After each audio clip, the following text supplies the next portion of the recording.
News Andhra.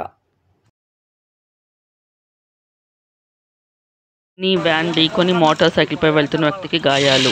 Eluru జిల్లా పెదవేగి మండలం Nadipalli RCM church పక్కన ఏలూరు నుంచి చింతలపూడి ఐస్ లోడ్తో వెళ్తున్న మినీ వ్యాన్ను మోటార్ సైకిల్పై వెళ్తున్న నడిపల్లి గ్రామానికి చెందిన జుజ్జువరపు లక్ష్మణ్ అతి వేగంగా ఢీకొనడంతో చేతికి, తలకు బలంగా గాయాలయ్యాయి. అదే సమయంలో అక్కడ ఉన్న వ్యక్తులు గాయపడిన వ్యక్తిని ఏలూరు జిల్లా హాస్పిటల్కి తరలించారు.